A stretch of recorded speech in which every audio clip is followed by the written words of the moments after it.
All right, welcome to The Explainer. Today, we're jumping right into a really shocking prediction about AI that's been making the rounds online.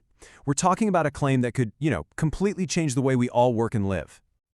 Okay, so let's just put the number right out there. 99%. I mean, it's a huge number, right? It sounds like something straight out of a sci-fi movie.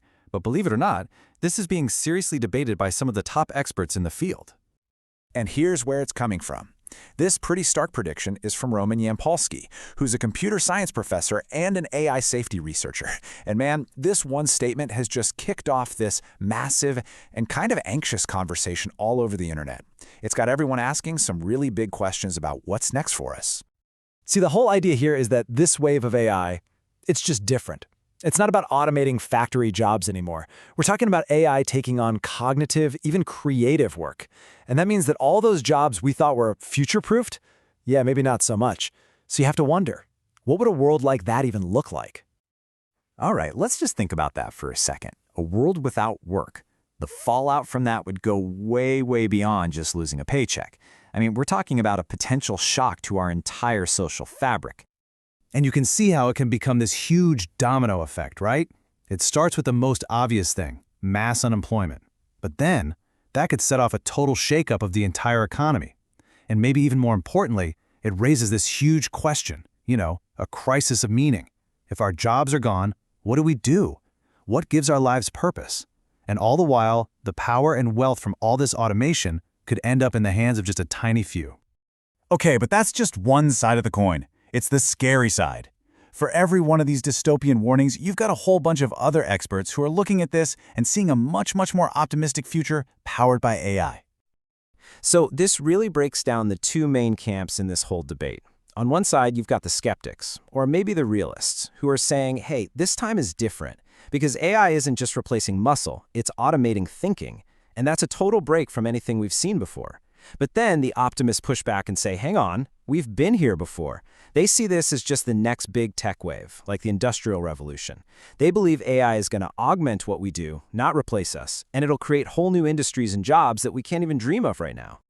So, you've got the doom and gloom and the super optimistic views. But there's also a middle ground, a more realist take maybe. And this view says we need to look past that crazy 99% number and really understand the warning that's hiding behind it. The thing is, Yampolskiy's 99% figure, it's probably not meant to be a literal "this is going to happen" prediction. Think of it more like a warning siren. It's a thought experiment, right? An extreme one for sure, but it's designed to be a wake-up call for policymakers and for all of us, really, to get us to take the potential for massive disruption seriously, even if the real number ends up being, way less than 99%. And look, this isn't just some far-off theory. You can already see the first steps of this happening right now. AI assistants for coding, they're already as good as some junior developers. Generative AI is completely changing creative fields like design. And LLMs, well, they're already handling really complex white-collar work in places like law and medicine. So the change, it's not coming. It's already here. Which, of course, brings us to the biggest question of all. What do we do about it? So let's dive into some of the solutions that are being seriously talked about right now. Okay, one of the biggest ideas on the table is something called Universal Basic Income, or UBI. The concept is actually pretty straightforward. Every adult gets a regular payment from the government, no strings attached.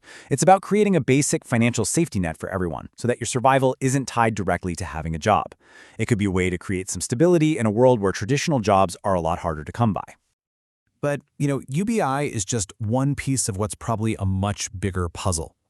The real path forward here is going to have to come from a bunch of different directions at once.